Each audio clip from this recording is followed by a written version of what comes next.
listener, and welcome to Chapter 10 of Bite-Sized Tales, the audio flash fiction podcast.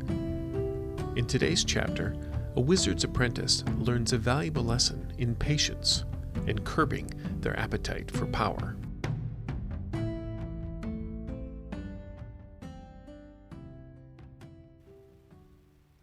The Apprentice Appetite, written by Chris Hussey, read by Dot Moore. Card tricks, minor illusions, dancing brooms. I grew tired of my apprenticeship, and I made my feelings known to my mentor, if she could even be called a mentor. You look not 10 years my senior, and you know such powerful magics, and all you teach me is this. I puffed a small flame in my hand.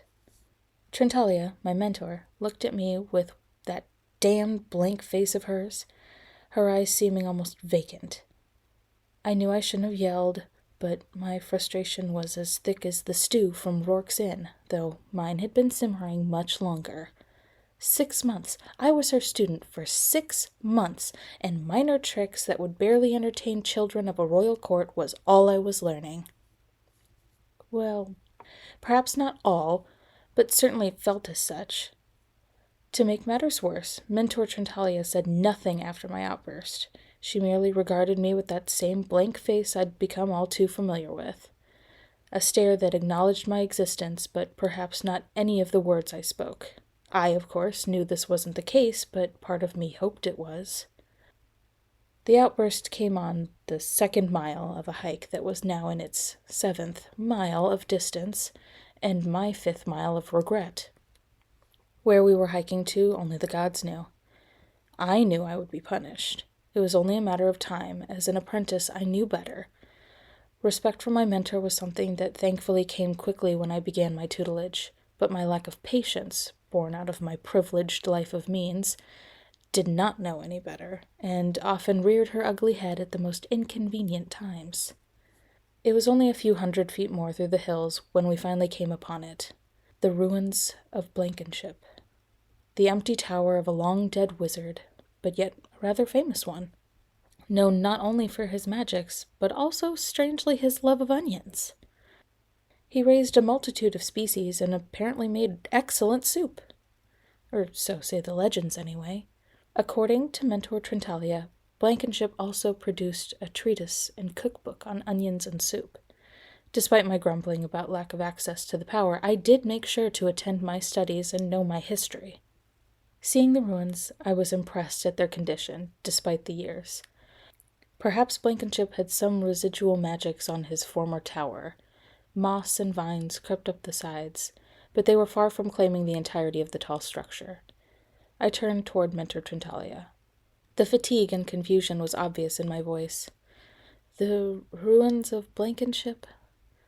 Why are we here? I paused. Perhaps an apology first was in order. Mentor, Your flame, please, was all Trentalia spoke as she produced an unlit torch. This was good, as the darkness was most assuredly upon us. What? I looked at my mentor like the idiot I was. Then I realized she wished me to light the torch. I clapped my hands at the torch and spoke the words. Frisnatas. With a burst of yellow and white, flames coalesced around the torch's tip.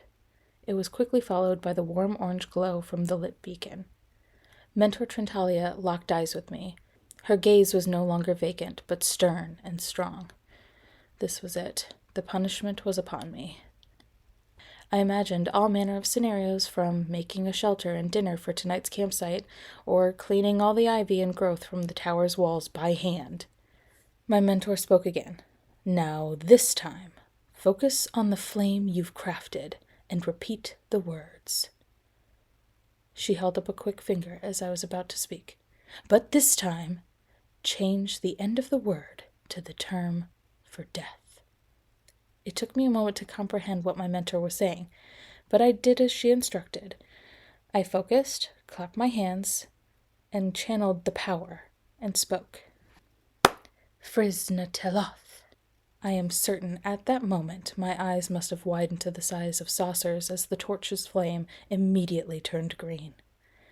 I still struggle to remember exactly what happened next, but I know that Mentor Trentalia took that green torch, pointed it towards the ruin, and spoke her own words to the power. What she spoke, it brought about intense pain, causing my ears to bleed and dropping me to my knees. But never once did I close my eyes in fear or from the pain. I could barely believe what occurred before me. The green flame of the torch spewed forth like a striking snake, slamming into the thick wooden doors of the gate of Blankenship's tower. From there, like a spider climbing, the flames wove their way through every chamber in the old keep. Screeches from the skies soon followed as the clouds began to swirl and spiral over the tower's peak, blocking out what remained of the sunset and bringing foreboding darkness. I gazed in horror as crumbling gargoyles that rested on outcropping spires suddenly became whole, then sprang to life, circling the keep. I gazed at my mentor in utter awe. How? She turned, and I saw the barest hint of a smile, and her eyes were in such a way as I'd never seen them before.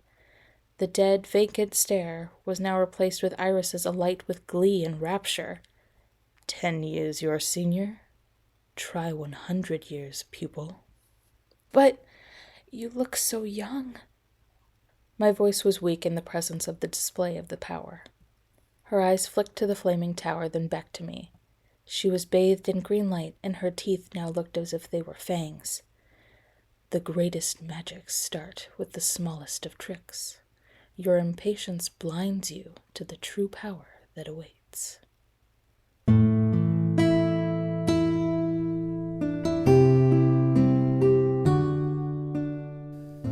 The inspiration for the story came once again from a writer prompt image in the Gaming with Gage and Friends Discord. And the image showed a wizard's tower engulfed in green flame with 2 individuals standing in the foreground. It didn't really explain what had happened or the why that it happened, but that was where my mind went and added all the appropriate details. Hope you enjoyed it.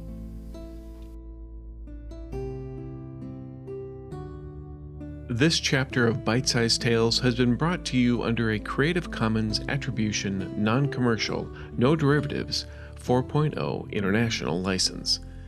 Intro and outro music is Fantasy Motion by Alexander Nakarada, provided under a Creative Commons 4.0 license. If you've enjoyed what you've heard today, we greatly appreciate reviews and recommendations to your friends. For more information about our authors, please visit bitesizedtales.com. We look forward to reading to you next time.